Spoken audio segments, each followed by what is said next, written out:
What's going on, guys? Noobs here, and it's time once again for everyone's favorite new video series, What's in the Treasure Chest, where I open up this treasure chest, find whatever game might be waiting inside, something I've never played before, and then I go play it and I review it for you guys. So let's open up the treasure chest and find out what I'll be playing today.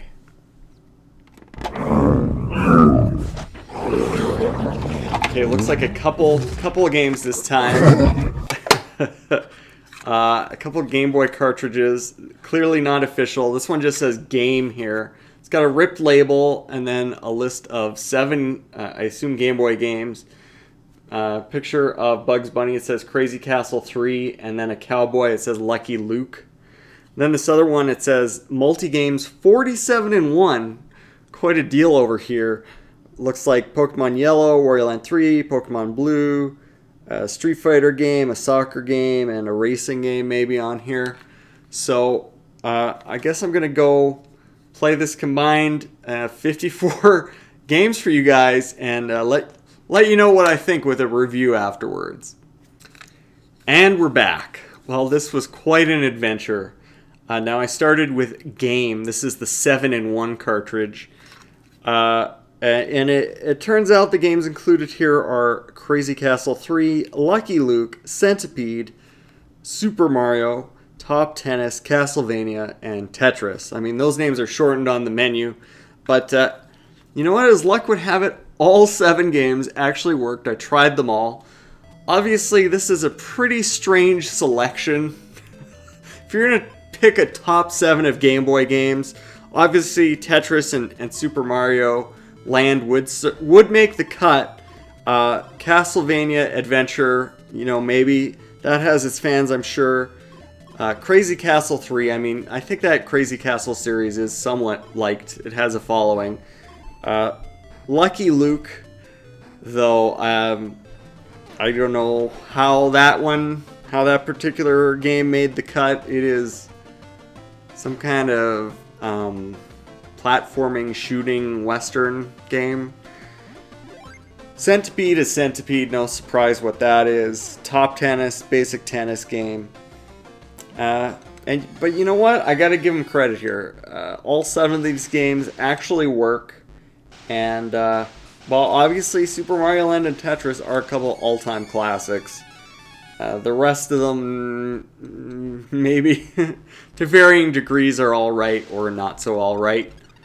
I find, you know, with this kind of thing, I find, like, the UI to be really interesting. You know, this was just a very basic list. Here's your 7 games. You just scroll up and down on the list. You load up your particular game, and all of a sudden you're playing that game. You know, the ROM is just there, and it just works. By the way, I tested this first on the Game Boy Player on the GameCube. Everything worked there. Switched it over to the Super Game Boy on Super Nintendo, which, you know, only plays Game Boy games, not Game Boy Color. Everything worked there as well.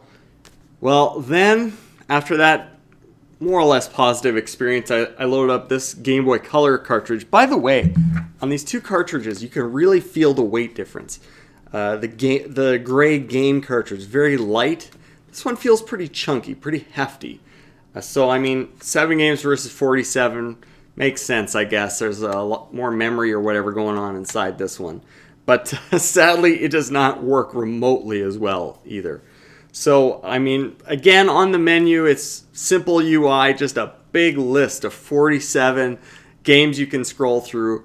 It's once again a very strange selection of games. You know, right up the top, Wario Land 3, Pokemon Yellow, Pokemon Blue. But then we start getting into weirder stuff. And then number 10 on the list is the strangest game of all, Super Mario 4.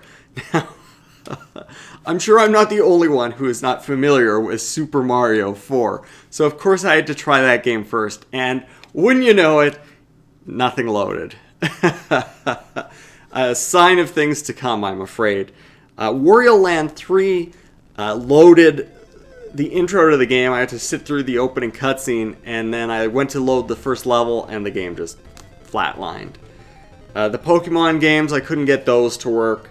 So I was starting to lose hope, right? But then I skipped down to the end, and All the way down at number 46 out of 47 was Tetris, and that worked just fine. So good work.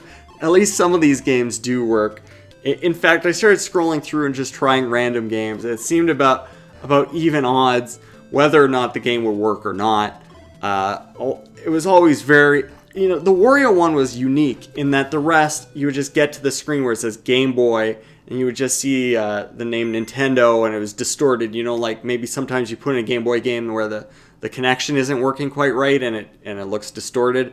That's what you would get, and you couldn't get beyond that screen. By the way, I did clean this cartridge to see if that helped. Did not help. Just random games do work on here, random games don't. I can't explain which is which. I did, again, start this out in the Game Boy player, and then I switched over to the Super Game Boy thinking, well, it says Game Boy Color right on it. Maybe it won't even work in a Super Game Boy, but in fact it does. And the same games that worked on the Game Boy player work in the Super Game Boy. Wario Land 3, which is, of course, a Game Boy Color game, when I load that up, it did come up and say, hey, this is only going to work on a Game Boy Color. It's not going to run on your Super Game Boy. So that one kind of works. So it's really totally random what may or may not work on here. Like I was saying, this is a very random assortment of games. I had not heard of a lot of these. Certainly some of these are very famous, but then, you get to Yar's Revenge, and it's like, well, I thought that was an Atari game. It does turn out there was a Game Boy Color Yar's Revenge, so at least they're not trying to emulate Atari games on this thing. But honestly, these are not the 47 games I would choose if I was going to make a list of 47 Game Boy games. As well, great work on the old quality control there, guys, because... well, you know what, I guess, let's say 20-in-1 is still better than 1-in-1. So even if you're not getting all 47 games, it is still theoretically a value on this. So in conclusion, pretty interesting, pretty weird. I feel kind of uneasy even having these in my collection. I do prefer to just collect the real best games for a system. And clearly a couple of pirate cartridges that host a very random assortment of Game Boy and Game Boy Color games. It doesn't really stick to that theme, but they are a real curiosity. You really wonder where stuff like this comes from. And even Googling, some of the text on these labels and things, I didn't come up with anything. So, they're not, I guess they weren't super widespread. Obviously, I'm not going to suggest you guys check these ones out, considering you can't. And also, piracy is bad, kids. Don't. And especially this kind of thing where you're actually paying somebody else to play pirated games. It's all kind of gross, isn't it? But you know what? They are an interesting oddity to have in the collection. And that's about all I have to say about these, what do we want to call them? 7-in-1 and 47-in-1 games. So let me know, guys, what are the weirdest games in your collection? I think these are probably my two weirdest. And let me know, did you ever have some kind of knockoff multi-game-in-one cartridge for Game Boy or any system growing up? That'd be interesting to hear your stories. I certainly did not. I wouldn't have even known where to find such things. Let me know, guys, in the comments, and thanks for watching.